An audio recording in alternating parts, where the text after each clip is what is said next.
नई सड़क स्थित पहाड़ाई वाली माता मंदिर पर श्रीमद् भागवत कथा में सुप्रसिद्ध भागवताचार्य पंडित श्री घनश्याम शास्त्री जी महाराज ने उत्तानपाद के वंश में ध्रुव चरित की कथा को सुनाते हुए समझाया कि ध्रुव की सौतेली मां सुरुचि के द्वारा अपमानित होने पर भी उसकी मां सुनीति ने धैर्य नहीं खोया, जिससे एक बहुत बड़ा संकट टल गया। परिवार को बचाए रखने के लिए धैर्य संयम की नितांत आवश्यकता रहती है। भक्त ध्रुव द्वारा तपस्या कर श्री हरि को प्रसन्न करने की कथा को सुनाते हुए बताया कि भक्ति के लिए कोई उम्र बाधा नहीं है।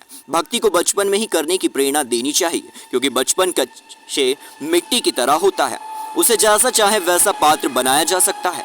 कथा के दौरान उन्हें बताया कि पाप के बाद कोई व्यक्ति नरकगामी हो, इसके लिए श्रीमद् भागवत में श्रेष्ठ उपाय पारिषित बताया गया है। अंत में शास्त्री जी ने कहा कि व्यक्ति अपने जीवन में जिस प्रकार के कर्म करता है, उसी के अनुरूप उसे मृत्यु मिलती है।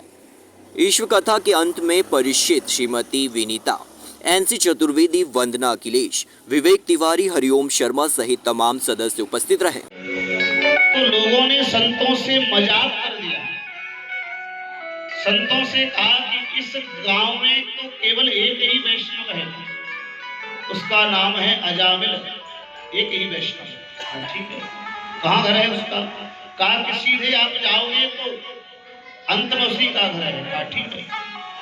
अब तो शाम के समय जैसे ही संत भगवान पहुंचे, अजामिल के घर देखा, दरवाजा खटखटाया, अजामिल की पत्नी गणिका निकल करके आई।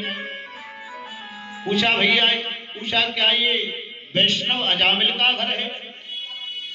आज संतों की मंडली को अपने दरवाजे पर जब गणिका ने देखा और गणिका ने कहा कि यहाँ कोई वैष्णव नहीं रहते, गणिका ने संतों से कहा कि संत भगवान यहाँ कोई वैष्णव नहीं है, ये तो पापी है, राक्षस है, दुष्ट है। संतों ने कहा ठीक है देवी, कोई बात नहीं है, किसी ने हमसे मजाक किया होगा। संत चल दिए तो गणिका ने संतों के चरण पकड़ लिए, कहा कि न जाने कितने दिनों के बाद में मेरे घर संत आए हैं, मैं ऐसे नहीं जाने दूंगा।